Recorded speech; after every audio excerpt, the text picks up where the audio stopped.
All right. Todd. Let's do it. Hey, We're here. Sean.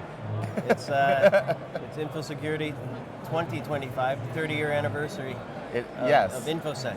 Insane. It is insane. It's been going on since 1995. That makes me feel old. Yeah. Yeah. I went to Mikko Hipponen's keynote a couple days ago, and he was reflecting on, it's like, oh yeah, this has been going on for 30 years, which means I've been doing this for 31 years. Right? I think we're of the same, the same, what's the right word anyway? Same vintage. There we go. Yeah. That's what I was looking for. Yeah, so, Mikko's a great guy to kind of predict, based on what's happened, kind of For see sure. what's coming up. I'm a big believer of being in the moment, though. Yeah. Because that's what the business is all about, right? Yeah. Of course, you have to look at the future and understand where you've been, but when the bad actors are after systems and data and money, you have to be in the moment and Sure. and keeping on top of what that looks like can be challenging. Yeah. So Todd, maybe a quick word about your role at runZero. Sure. And what you're up to, and then we'll get into exposure and the attack surface management. I dig it. Yeah. I'm all about it. So I'm the Vice President of Security Research at runZero. And what that means is that I poke around at loads of things. I focus mainly on vulnerability research, exploit trends, stuff like that. And lately, I was looking at our set of scoring systems that we use. Set. Yeah, there's several. Don't worry. Why have one standard when you can have 5? And why invest differently in each one? Yeah, exactly. We'll get into that. So I focused in on what I think are the 3 most popular, and that's CVSS, which is the Common Vulnerability Scoring System, EPSS, which is the Exploit Prediction Scoring System, and SSVC, which is the Stakeholder-Specific Vulnerability Categorization. SSVC is a little bit of a weird one. I used to use it a lot when I was in federal government. CISA likes that one a lot, but it's more of a decision tree than a scoring framework. It does come down to am I going to do something right now, which is what I think all scoring systems really want to do. Right. But looking at things like CVSS, EPSS, and SSVC, what I came to the conclusion was, and talked to a bunch of people in the industry too, is there's something in all of them, but they don't really, the endpoint number that you get to, or whatever the end state is, aren't super useful on the day-to-day, right? So for example, in CVSS, you will end up with a score of 7.8. That is the most common score in CVSS. Okay. There's many paths to get to 7.8 specifically. Right. And so everything ends up being well, is it 7.8 or more, or is it less than that? So it becomes a binary of, do I do a thing, do I not do a thing? But even with that binary, you're still left with 50,000 something. And that's okay, if we're only patching maybe 2% to 5% of all vulnerabilities, that's not a great outcome, right? I'm still left with tons and tons. My priority is still a giant blob at that point. But there are organizations doing. How are they using the different numbers to? That's exactly. But the binary, right, is we're drawing a line somewhere. Yeah. They just fail. They just fail at it, which is a bummer. Then that makes everyone unhappy. But there are things in CVSS like the vector string, which I like a lot, which I think actually has stood the test of time, where there's 7 questions. One of them is a little weird, but 7 to 8 questions you can ask about every vulnerability, say and you can bucket them that way, right? So for example, CVSS starts off with the access vector, right? So it's either going to be local or network or physical or adjacent, whatever that means. So I can say if there's a vulnerability that it requires physical access and some kind of privilege, I have to log in to exploit it. Well, now that's really easy for me to detect if it's being attacked, because I can see the guy right over there, physically logging in. Knock it off, you. that's my incident response. Right. And so that's great, right? I can cut out a bunch that I don't have to care about today, right? The problem is that they are pretty broad. And so you end up with this, like, if everything's a priority, then nothing is, right? And so that, to me, that's like both a failing of CVSS, but there is a nugget in there of like something that is useful for defenders to be able to look at. So not a total loss. Right. And it has been around, it's the oldest one. CVSS 3.1 is like 10 years old now, maybe 11 years old now. You said something that I think might be interesting. And so the researcher, the analyst looking at the vulnerability, they're making the decision based on this. And I'm wondering how far removed from the business risk that is. And I don't know if that... That's the thing, right, this is where you start getting into, like, is this vulnerability relevant to me in my environment, right? So, like, if I run a small to medium business as an IT guy, right, and everybody's using MacBooks and we have Google Cloud, right, as our cloud provider. Like, I don't care about Windows bugs at that point. I don't care about AWS bugs at that point. That's what I care about. And so, like, it's that kind of like environmental awareness that IT people can be good at, right? Because they can know. That's the trick. What's in their environment, and that definitely should color like what am I tackling today, right? As far as like what is relevant to the business, honestly, like SSVC, the least mathy of them, is actually really good at that, because SSVC defines, you end up with a definition of like, well, what is mission critical for me today? Like, if this goes away, am I out of business? Or if this goes away, can I kind of limp along? Or if this goes away, it doesn't matter, right? I don't care if it goes away, right? SSVC does contextualize all that for the defense. And it gives you a way to say like, hey boss, I got to stop doing this thing that I was doing, and I have to focus on this thing, because if this goes down or gets compromised or whatever, like we're done. We're dead in the water. And so that gives the responder like that ammunition to tell their management of like, please let me prioritize this sensibly, right? And so that's for me like the real use of SSVC, is being able to articulate that and be able to say and be able to prove it, right? You can always go back to your decision tree and say like, yep, this is how I got there. Do you disagree? And then you can have that conversation. Well, can most organizations go back to their decision tree? Today, that rarely. Like a mature... It is a level of maturity, right? Because it requires, not only do you know like what your assets are, but what they do. Yeah. And so it does require like some expertise. Likely to be, and then other like more IT security bits of it, like is an exploit exist out in the world? Has it been exploited? Industry being targeted. Right. So that is the cost of SSVC, is the cost of expertise, which today I don't know if we can get away from that quite yet.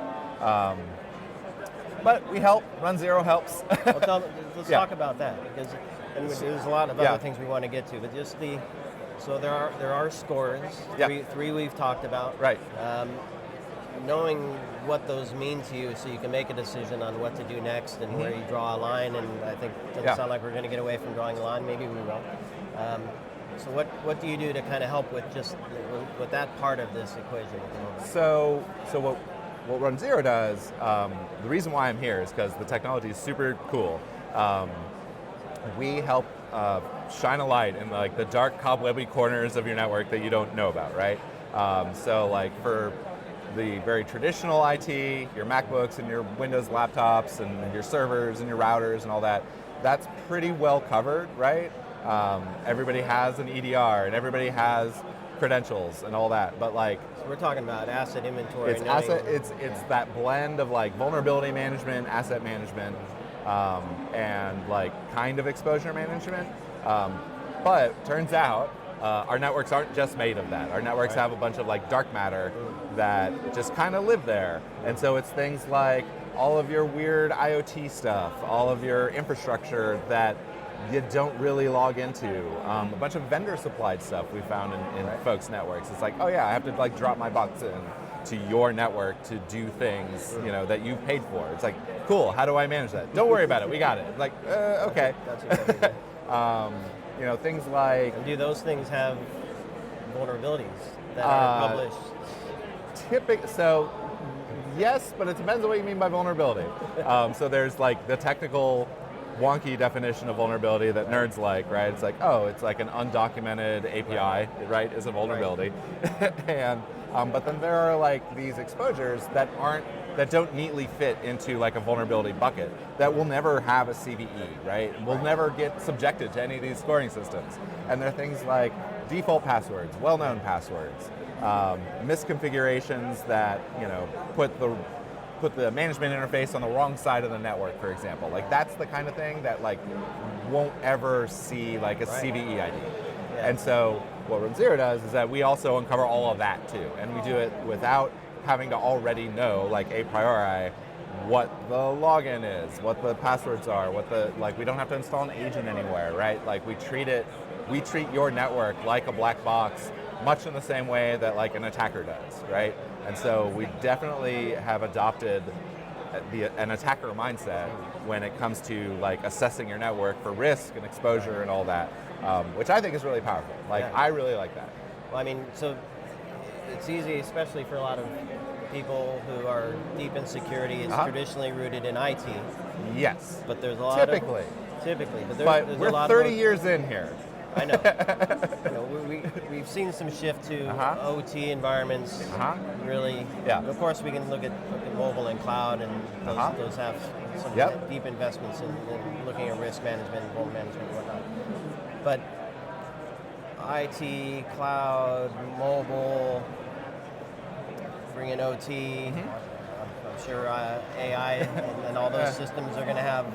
I don't know if those are considered cloud or if they're on-prem, how's that look? But having a view of all of that, I guess, from my perspective, requires also a level of maturity and a level of tooling that may or may not exist easily. I suspect because of what you do and how you do it, you get a view of all of those worlds. Yes, and like we're very focused on what do attackers go after. Right? So like one thing I have a hard time getting my head around is like, you'll see in trade shows, especially like this one, there's always this undercurrent of like post-quantum cryptography, right? We're not a crypto solution or anything like that, but I see people talking about it, like, cool, are people going after that? Like, are people doing that right now? Right. Like, is that really what I have to be focused on today? Right. That's what because I'm like I can't deal with like default passwords today. Like that's our big problem right now. So like, cool, great. I'm glad someone is looking at like quantum cryptography and post-quantum cryptanalysis and all that. But that's not the problem today, right? That I'm pretty confident with that. Now, the moment someone breaks quantum cryptography, we'll see if all those other products do actually do anything. I don't know. We'll find out. But like, I'm hoping. I guess. Or don't worry about it and deal with your default passwords. We can scan around for that kind of thing. And so, but what you're saying is like we had this moment where we were all fretting, I'd say maybe 10 years ago. So when we were merely a 20-year-old industry, it's like, hey, your barriers between like what's inside your network and outside your network are getting kind of porous, right?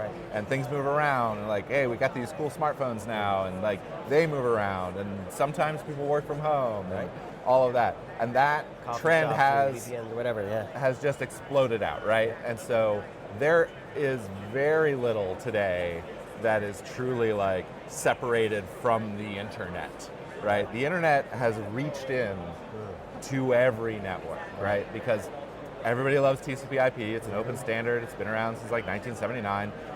But the I does stand for internet. And so if it has an IP address and a port, it can be reached from the internet, And so we all, like, security people are very fast to say like, oh, just segment your network. Just put all your like fragile stuff in one network, or whatever. Just keep it off like the main thing. It's like, okay, cool. But it also turns out everything's a router now. Like many cases in customer networks, we found printers that are multi-homed across networks. Weird things like smart plugs and smart light bulbs often end up being multi-homed on several networks at once. And so, great, that means if I attack and compromise that, I can now use that to hop between networks. Oopsie doodle, right? Like that's a major problem. And so that's the kind of thing that like runZero is really good at, right? Because you're never going to install an agent on your light bulb. You probably don't have a password to your light bulb, but we can identify it regardless, and we can figure out like, oh, was there a new vulnerability for this thing like this week? And that's the kind of thing that we surface through our rapid response updates. So everybody who's on runZero, when you log in the morning, you can see like our most recent rapid responses of things that are in the news, which are sometimes they're newsy and kind of fluffy, but we know like everyone's freaking out about it, and we know your boss is going to freak out about it. So you'll have something to say when you get called in 10 minutes. It's like, hey, what are we doing with like the latest named vulnerability? It's like, don't worry about it. We already have a scan. We already have it there, and I've identified the 3 things that actually matter for that, and we're already fixing it. So don't worry, boss. Go back to the golf course or whatever you do, whatever boss types do. That's the scenarios that matter, right? Yeah. And so, what other stories can you share of findings and I don't know, maybe some common ones you see in many places, and some strange ones that some organizations may have that they don't realize? Well, I just started working on the next paper that I'm writing. So sneak peek, folks. I'm going to be looking at end-of-life operating systems, applications, and hardware, and that because I suspect, and I'm going to go dig in the data and find out. I suspect there's kind of a lot of end-of-life stuff that people still use. So like, I know like. For example, in like hospitals and anything medical tech, right, is really just Windows 7, right? Which has been end of life for years and years and years. But this October 14th, 2025, Windows 10 goes end of life. And I have heard zero talk about that here at InfoSec Europe. Of like, hey, what are you guys doing about that? Are you on the path? Usually a lot of talk around it. Right, and it's coming up, and I'm a little worried that we've seen this in the past. We saw it specifically with Windows 7, where Microsoft says, "Hey, Windows 10 is end of life, October. Cool. Guess what happens in November? Cool O-Day that people have been sitting on for 3 years, waiting for end of life, and then they release." And now it's a dare to Microsoft. Usually, in cases like that, if it's a big deal, like Microsoft will say, okay, end of life except for this one last thing. And they'll fix it, usually. But we'll see. We'll see what happens. And so because of that event, I want to look at other end of life things, because like people run, we see it all the time. People run end of life distributions of Linux, for example, and it's just been running, and it's been running great for years and years and years. And that's kind of the thing with security versus like sustainability, right? You can run insecure software. It doesn't have like moving parts or anything. It doesn't wear out. It'll keep going right up into the moment it's attacked and compromised, right? And so a memory leak. Yeah, exactly. But that's how it goes. So I think like between the operating systems, select applications, and especially like hardware goes end of life.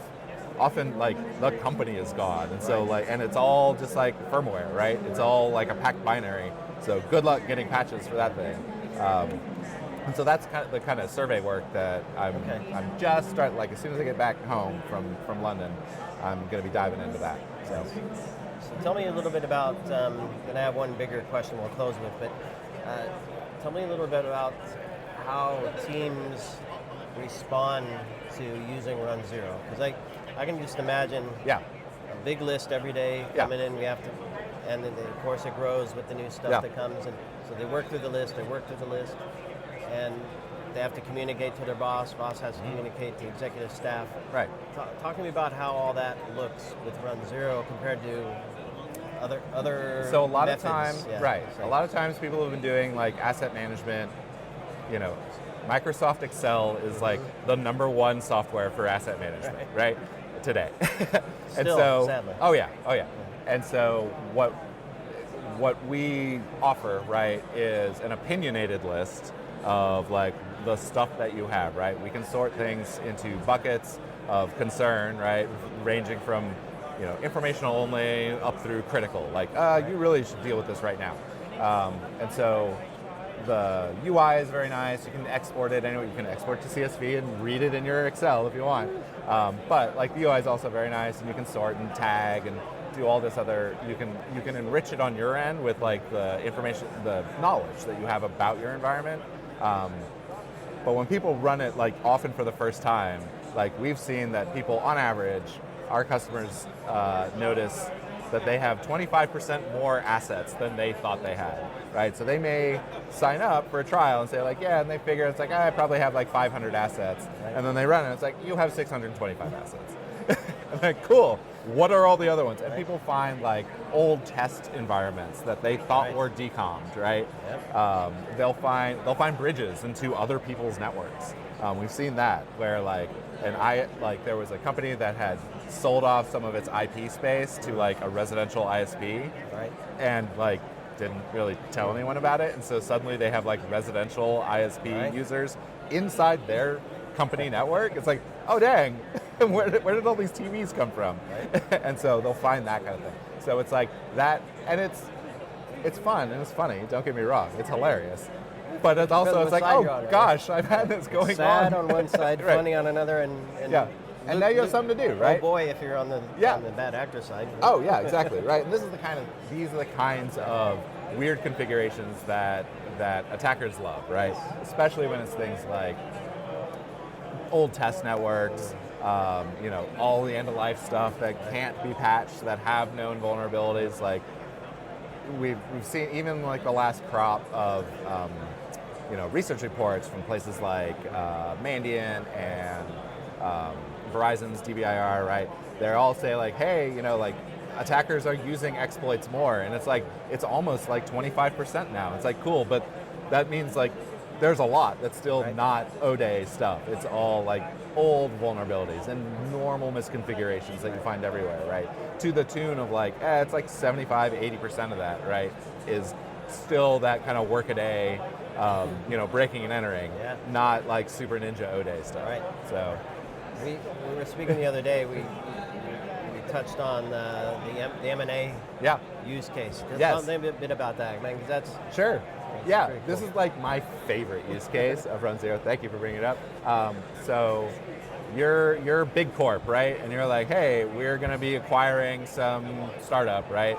That might have a couple hundred assets, a little homey network, right? It's like, but we want to know, like, well, what's the tech debt we're going to be dealing with if we acquire this technology, right? Like, what's the infrastructure look like? What's all that? And you'll say, hey, what do you got going on? And they're like, normal stuff, Windows and Cisco, like everybody, whatever.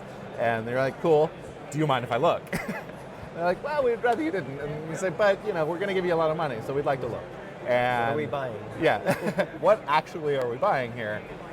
And so on the acquirer's part, they may, and then you deploy runZero in the acquiree's network, and that is like one of the more offensive uses, I'd say, of runZero. It's that you're not attacking them, right? But you definitely want to know what's up. Interrogating. It's more of a friendly interrogation. runZero is a very polite set of scanners, very polite. We don't send garbage and garbage traffic. No agents. So you're not we have no agent. There's nothing for you to install or anything like that, and you don't actually need any cooperation on the target network, right? And so it's like, well, we're going to ask, and we're going to ask politely but firmly, what is going on over here? And those are the kinds of things where I don't think anyone's ever tanked a deal because of it, but sometimes the price moves around a little bit.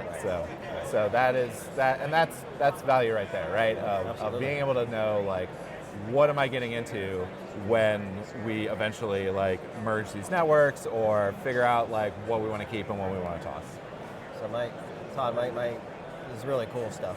It's super cool. I love working on it. Hopefully we have more time to chat different topics and get into different scenarios. One thing that I often ask on my podcast is, I make a statement and I ask people's opinion on it. My statement is, I feel security is rich with data. Yes. that we can connect to the business Uh-huh. in a way where we actually drive the business to be more secure so that the revenue can grow, Uh-huh. market share can grow, and we Yeah. can protect both of those things.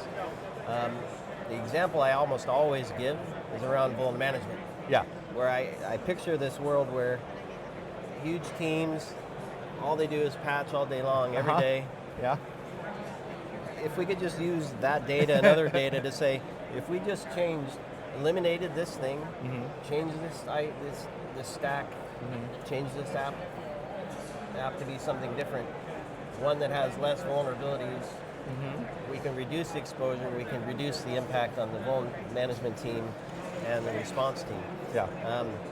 That's the example I give. Uh-huh. What do you see? Is that a reality, perhaps?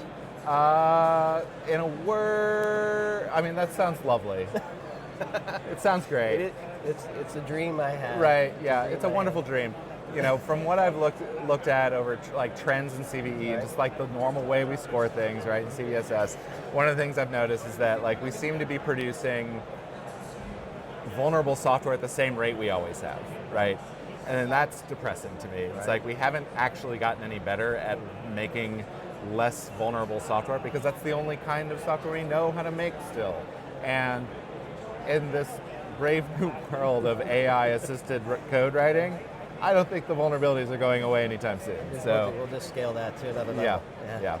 So all right. I hope to join you one day in your cybertopia. All right. Well, I'm going to keep preaching that, and hopefully by putting it out there, it'll happen. Well, Todd, I know what you're doing. runZero. Yep. Keep up the good work. I hope to have a chat with you on the new research you're doing. Yeah. More for that end of the year, probably stuff. September-ish. Okay. We'll release that. So. All right. Yeah. Very cool. All right. Thanks a million. Thank you. Good stuff. Yep. Thanks everybody for listening, watching. Connect with Todd. Connect with the team at runZero. Look beyond all your scores and actually get the context and the intel you need to help your team respond to the moment, that you're all in. So thanks everybody.